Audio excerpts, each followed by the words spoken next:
മുസ്ലിം ലീഗിന്റെ നേതാവായ PMA സലാം PM Shri പദ്ധതിക്കെതിരെ വലിയ വിമർശനം ഉന്നയിച്ചുകൊണ്ട് ഒരു പ്രസംഗം നടത്തും മലപ്പുറം ജില്ലയിലെ വാഴക്കാട്ട്.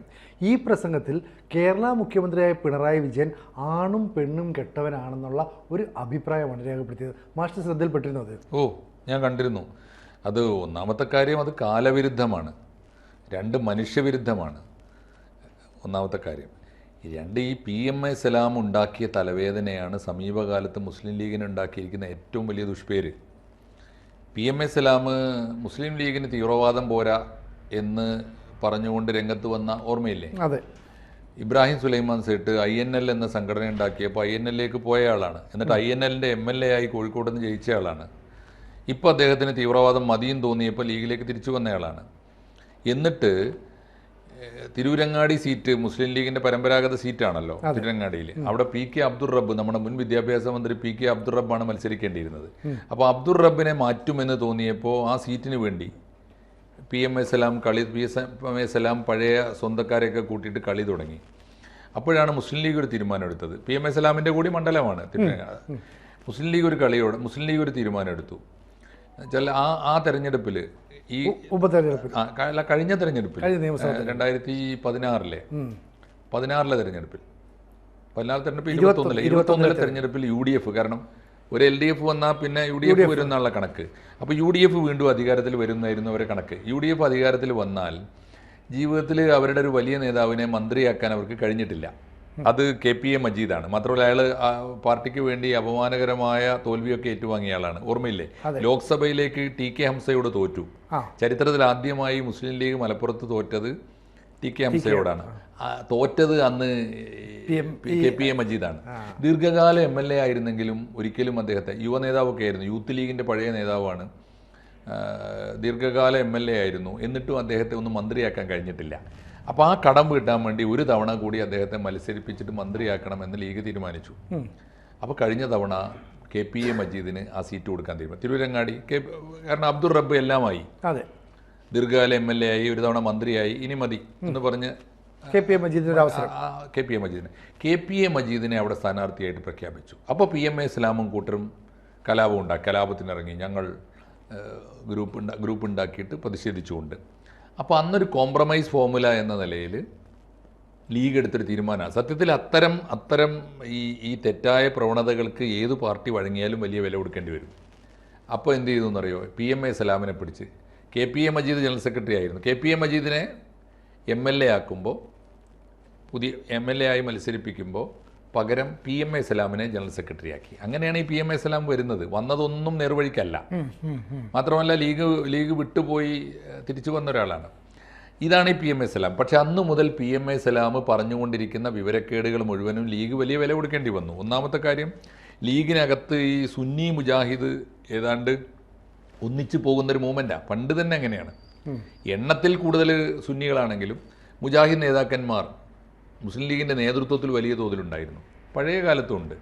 ഇപ്പോൾ ഇപ്പോൾ ആദ്യകാല തലമുറയിൽ വലിയ നേതാക്കന്മാർ, ഇപ്പോൾ MK ഹാജി മുജാഹിദ് നേതാവായിരുന്നല്ലോ. അപ്പോൾ അത് തിരൂരങ്ങാടിയിലെ MK ഹാജി മുജാഹിദ് നേതാവായിരുന്നു. ബാഫക്കി തങ്ങൾ സുന്നി നേതാവായിരുന്നു. MK ഹാജി നിർമ്മിച്ച തിരൂരങ്ങാടിയിലെ യത്തീംഖാനയിൽ ആദരണീയനായ അതിഥിയായിട്ട് ബാഫക്കി തങ്ങളൊക്കെ വന്നിരുന്നു. പറഞ്ഞാൽ സുന്നികളും മുജാഹിദുകളും ഒരുമിച്ച് കൊണ്ടുപോയ ഒരു വലിയ പാരമ്പര്യം ലീഗിനുണ്ട്. അതിൻ്റെ കാരണം എന്താ വെച്ചാൽ, ലീഗ് വേദിയിൽ ഒരിക്കലും മുജാഹിദിനോ സുന്നിക്കോ പക്ഷപാതം പിടിക്കാറില്ല. സുന്നിയിലോ മുജാഹിദിലോ എന്തെങ്കിലും ആഭ്യന്തരമായ അഭിപ്രായ വ്യത്യാസം ഉണ്ടെങ്കിൽ ലീഗ് നേതാക്കന്മാർ അതിൽ കച്ചി ചേരാറില്ല, രമ്യമായിട്ട് തീർക്കുകയല്ലാതെ. PMA സലാം വന്നപ്പോൾ, PMA സലാം വളർന്നത് തന്നെ ഒരു മുജാഹിദ് തട്ടകത്തിലാണ്. ഈവൻ സുന്നികൾക്കും സമസ്തക്കൊക്കെ എതിരായിട്ട് അവസരത്തിലും അനവസരത്തിലും ഒക്കെ പ്രസ്താവനകൾ ഇറക്കാൻ തുടങ്ങി. PMA സലാമിൻ്റെ പ്രസ്താവനകളാണ് സമസ്ത വലിയ തോതിൽ ലീഗിൽ നിന്ന് വിട്ടുപോകാൻ, ലീഗിനോട് വിയോജിക്കാനുള്ള കാരണം. ജിഫ്രി തങ്ങൾ ഉൾപ്പെടെയുള്ള സുന്നികളായ പണ്ഡിതന്മാരുടെ ഒരു വിഭാഗത്തെ ചൊടിപ്പിച്ചത് PMA സലാമിൻ്റെ. അപ്പോൾ സലാം എന്നും മണ്ടത്തരം പറഞ്ഞുകൊണ്ടിരുന്ന ഒരാളാണ്. അപ്പോൾ ആ സലാമിനെ നിലക്ക് നിർത്തിയിരുന്നെങ്കിൽ ഇപ്പോൾ എനിക്ക് തോന്നുന്നത് ജിഫ്രി തങ്ങളുടെ നേതൃത്വത്തിൽ സമസ്ത മഹാഭൂരിപക്ഷവും ഇപ്പോൾ ലീഗിനോട് പാണക്കാട് സാദിഖ് അലി തങ്ങളോടുമൊക്കെ എതിർപ്പ്. ആ എതിർപ്പ് പലപ്പോഴും സാദിഖ് അലി തങ്ങളോട് ഇവർ പറഞ്ഞതുമാണ്. സാദിഖ് അലി തങ്ങൾ PMA സലാമിനെ നിലക്ക് നിർത്തിയിരുന്നെങ്കിൽ, ഇപ്പോൾ സാദിഖ് അലി തങ്ങൾ സ്റ്റേറ്റ്മെൻറ്റ് ഇറക്കി, ഇത് ലീഗിൻ്റെ അഭിപ്രായമല്ല, അല്ല. പിണറായിക്കെതിരെ സ്റ്റേറ്റ്മെൻറ്റ് വന്നപ്പോൾ ഇറങ്ങി. ഇതേ സാധനം സമസ്തക്കെതിരെ പറയുമ്പോഴും പറയണം. ഇത് ലീഗിൻ്റെ പണിയല്ല. സമസ്തയിൽ എന്തെങ്കിലും ഇഷ്യൂസ് ഉണ്ടെങ്കിൽ അത് ഇൻറ്റേർണലായിട്ട് പരിഹരിക്കാനുള്ള ശ്രമം സ്വകാര്യമായി നടത്തുകയല്ലാതെ പരസ്യമായി സമസ്തക്കെതിരോ സമസ്തയിലെ ഏതെങ്കിലും നേതാക്കന്മാർക്കെതിരോ സ്റ്റേറ്റ്മെൻറ്റ് ഇറക്കാൻ പാടില്ല എന്ന് പാണക്കാട് സാദിഖ് അലി ശിഹാബ് തങ്ങൾ നേരത്തെ പറയേണ്ടതായിരുന്നു. PMA ഇസ്ലാമിനെ നിലക്ക് നിർത്തേണ്ടതായിരുന്നു. അങ്ങനെ നിർത്തിയിരുന്നെങ്കിൽ സമസ്തയും ലീഗും തമ്മിൽ അകന്നു പോകുമായിരുന്നില്ല. ഒരു ഘടകം അതാണ്. രണ്ടാമത്തെ ഒരു ഘടകം ഇപ്പോൾ ഈ പറഞ്ഞത്, ഇപ്പോൾ ഒടുവിലത്തെ സ്റ്റേറ്റ്മെൻറ്റ് എന്താ? ഒടുവിലത്തെ സ്റ്റേറ്റ്മെൻറ്റ് പിണറായി വിജയനെ തീർച്ചയായിട്ടും രാഷ്ട്രീയമായിട്ട് വിമർശിക്കാം. അതെ, പ്രതിപക്ഷ പാർട്ടി എന്ന നിലയിൽ ലീഗ് അത് ചെയ്യുകയും വേണം. ആരും അതിനെതിരല്ല. പിണറായി വിജയനെ വിമർശിക്കേണ്ട ഒരു ഭാഷയുണ്ട്. അതിൽ ഒന്ന് രാഷ്ട്രീയ ബോധം വേണം വിമർശിക്കുമ്പോൾ, സാംസ്കാരിക ബോധവും വേണം. ഇത് രണ്ടുമില്ല. ആധുനികമായ യാതൊരു ജനാധിപത്യ ബോധവും ഇല്ലാതെയാണ് PMA ഇസ്ലാം, വക്കീലാണത്രേ അദ്ദേഹം സംസാരിക്കുന്നത്. ഇപ്പോൾ പറഞ്ഞ സ്റ്റേറ്റ്മെൻറ്റ് ആലോചിച്ച് നോക്കൂ. ഏറ്റവും പുതിയ കാലത്ത് എന്തുമാത്രം അരാഷ്ട്രീയമാണ് ആ പ്രസ്താവന. ആണും പെണ്ണുമല്ല. എന്താ ഉദാഹരണം പറഞ്ഞത്? ഈ PM ശ്രീയുടെ പണം വാങ്ങിയിട്ട്, PM ശ്രീയുടെ പണം കിട്ടാൻ വേണ്ടിയിട്ട് NEP RSSൻ്റെ വിദ്യാഭ്യാസ പരിഷ്കാരങ്ങൾ അംഗീകരിക്കുന്നത് ആണും പെണ്ണും അല്ലാത്തത് കൊണ്ടാണ്. ആണായ MK സ്റ്റാലിൻ കണ്ടില്ലേ, നിയമത്തിൻ്റെ വഴി സ്വീകരിച്ചില്ലേ, കേസിന് പോയില്ലേ, പണമില്ലെങ്കിൽ വേണ്ടാന്ന് പറഞ്ഞില്ലേ. അതുകൊണ്ട് ഒന്നുകിൽ സ്റ്റാലിനെ പോലെ ആണാവണം, അല്ലെങ്കിലോ മമതാ ബാനർജിയെ പോലെ പെണ്ണാകണം.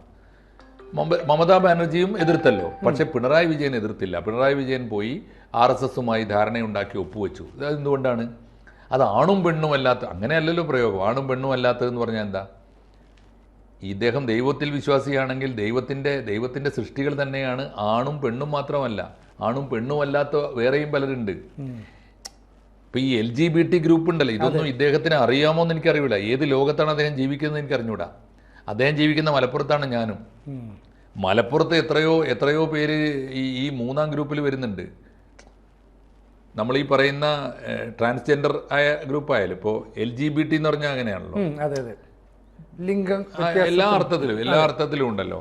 നമ്മളിപ്പോൾ ലെസ്ബിയൻ, അതെ, ഗേ, LGBT എന്ന് പറഞ്ഞാൽ അതല്ലോ. ലെസ്ബിയൻ, ജേ, ബൈസെക്ഷൽ, ട്രാൻസ്ജെൻഡർ, അതൊക്കെയാണല്ലോ. അതാണ് LGBT എന്ന് പറയുന്നത്.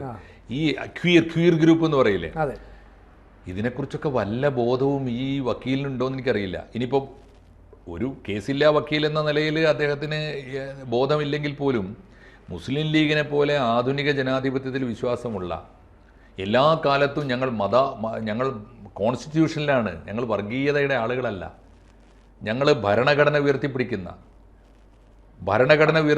ഒരു രാഷ്ട്രീയ പാർട്ടിയാണെങ്കിൽ ഇന്ത്യൻ ഭരണഘടന സുരക്ഷിതത്വം ഉറപ്പു നൽകുന്ന വിഭാഗങ്ങളാണ് LGBT ഗ്രൂപ്പുകളൊക്കെ. തേർഡ് ജെൻഡർ അല്ലെങ്കിലും വിശുദ്ധ ഖുർആനിൽ പോലും ഇതിന് സമാനമായ പ്രയോഗങ്ങൾ, പുതിയ ട്രാൻസ്ജെൻഡർ എന്നൊന്നും അല്ലെങ്കിലും ഇസ്ലാമിൽ തന്നെ ഇവരെക്കുറിച്ചൊക്കെയുള്ള ഹുൻസ എന്നൊക്കെ പറഞ്ഞ പ്രയോഗങ്ങളുണ്ട്. എന്ന് പറഞ്ഞാൽ ആണും പെണ്ണും അല്ലാത്ത, ഇതൊക്കെ ദൈവത്തിൻ്റെ പടപ്പുകളല്ലേ. അവരെന്ത് കുറ്റം ചെയ്തു?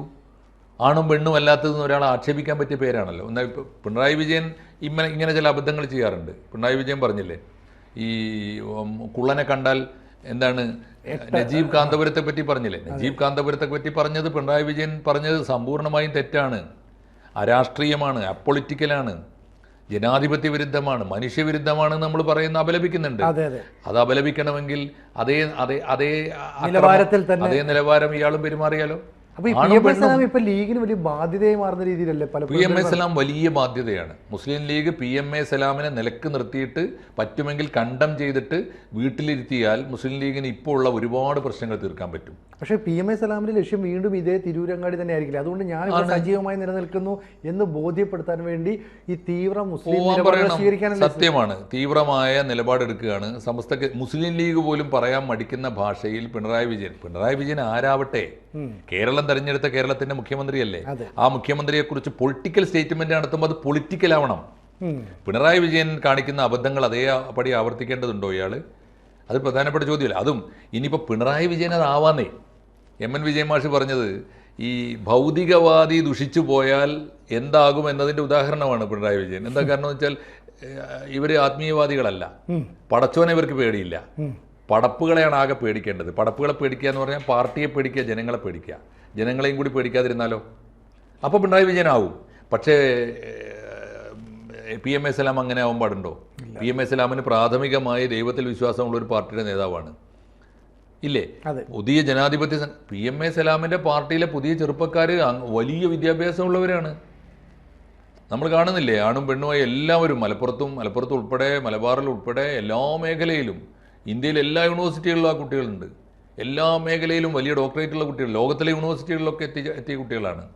ഡോക്ടർമാരുടെ മറ്റ് ഡോക്ടർമാരാണ്. എഞ്ചിനീയർമാരുടെ എണ്ണത്തിന് കണക്കില്ല. അങ്ങനെ ആധുനിക വിദ്യാഭ്യാസം നേടി പുതിയ സമൂഹത്തിൽ മുന്നേറിക്കൊണ്ടിരിക്കുമ്പോൾ ആ സമൂഹത്തിൻ്റെ നേതാവായി നിന്ന ഒരുത്തൻ ഈ മൂന്നാം എന്താ ആണും പെണ്ണും അല്ലാത്ത ഒരു വിഭാഗം ഉണ്ടല്ലോ, മൂന്നാം ലിംഗം എന്ന് പറയും. മൂന്നാം ലിംഗം എന്നെങ്ങനെ അവരെ കുറിച്ച് പറയാ? ഒന്നാം ലിംഗം അവരായിക്കൂടെ? അവർക്ക് അവരുടെ ഭാഷയിൽ അതായിക്കൂടെ? ഇങ്ങനെയുള്ള പ്രാഥമികമായ രാഷ്ട്രീയ ബോധം പോലും ഇല്ലാതെയാണ് PMA സലാം അത് പറഞ്ഞത്. PMA സലാമിനെ നാവടക്കി അടങ്ങിയിരിക്കാൻ പണി കൊടുത്തില്ലെങ്കിൽ ഓർത്താൽ മതി, മുസ്ലിം ലീഗിൻ്റെ അണികളും നേതാക്കന്മാരും ഓർത്താൽ മതി, സമീപകാലത്ത് ലീഗിനുണ്ടാക്കിയ സകല ക്രൈസിസും PMA സലാം ഉണ്ടാക്കിയതാണ്. അതിന് നല്ല മറുപടി കൊടുക്കണം. ഇപ്പോൾ ഏതായാലും ഇപ്പോൾ ഇന്ന് ആദരണീയനായ പാണക്കാട് സാദിഖ് അലി ശിഹാബ് തങ്ങൾ പറഞ്ഞിട്ടുണ്ട്, ഇങ്ങനെയല്ല പ്രതികരിക്കേണ്ടത്, ഇത് ലീഗിൻ്റെ രീതിയല്ല, വ്യക്തിപരമായി മനുഷ്യനെ അധിക്ഷേപിക്കുന്നത്. പിണറായി വിജയൻ ആണും പെണ്ണും പെട്ടവൻ എന്ന് പറഞ്ഞു എന്നുള്ളതിലേറെ ആണും പെണ്ണും കെട്ടത് എന്ന വാക്ക് ഒരാക്ഷേപവാക്യമാണോ? ആണും പെണ്ണും കെട്ടതാകുന്നത് ഒരാളുടെ കുറ്റമാണോ? ഉയരം കുറഞ്ഞു പോകുന്നത് ഒരാളുടെ കുറ്റമല്ലാത്തതുപോലെ ആണും പെണ്ണും കെട്ടത് എന്ന് പറഞ്ഞാൽ ആണും പെണ്ണും അല്ലാത്ത ഒരു വിഭാഗത്തിൽ, ഒരു ലിംഗ സമൂഹത്തിൽ പിറക്കുക എന്നത് ഒരു മനുഷ്യൻ്റെ കുറ്റമാണോ? അവർക്ക് തുല്യതയ്ക്ക് വേണ്ടിയുള്ള അവകാശമില്ലേ? അതെങ്ങനെയാണ് ഒരു തെറിവാക്കും ആക്ഷേപവാക്കും ആകുന്നത്? അതാണ് ഇതിൻ്റെ അടിസ്ഥാന പ്രശ്നം, രാഷ്ട്രീയ പ്രശ്നം. അതുകൊണ്ട് തന്നെയായിരിക്കണം, മനസ്സിലാക്കി തന്നെയായിരിക്കണം സാദിഖ് അലി ശിഹാബ് തങ്ങൾ ഇടപെട്ടത്. കുറെ കൂടി ശക്തമായിട്ട് ഇടപെട്ട് പൊതുജീവിതത്തിൽ നിന്ന് ഈ PMA സലാമിന് പെൻഷൻ കൊടുത്ത് അടുത്തൂൺ കൊടുത്തിട്ട് പിരിച്ചുവിട്ടാൽ ലീഗ് കുറെ കൂടി തിളക്കത്തോടെ മുന്നേറാൻ പറ്റും. 2 തെരഞ്ഞെടുപ്പുകളിലേക്കാണ് ലീഗ് നടന്നു പോകുന്നത്. ഇമാതിരി നേതാക്കന്മാരെ, പ്രാഥമികമായ രാഷ്ട്രീയ ബോധവും ലോകബോധവും ഇല്ലാത്ത നേതാക്കന്മാരെ ഇതിൻ്റെ തലപ്പത്ത് എന്ത് പ്രതിസന്ധിയുടെ പേരിലായാലും നിർത്തിയാൽ വലിയ വില കൊടുക്കേണ്ടി വരും ലീഗ്. അത് അവർ മനസ്സിലാക്കിയാൽ നല്ലതാണ്. കൂടുതൽ വാർത്തകളും വിശേഷങ്ങളും നിങ്ങളിലേക്ക് എത്താൻ ABC മലയാളം സബ്സ്ക്രൈബ് ചെയ്യുക, ബെൽ ബട്ടണും അമർത്തുക.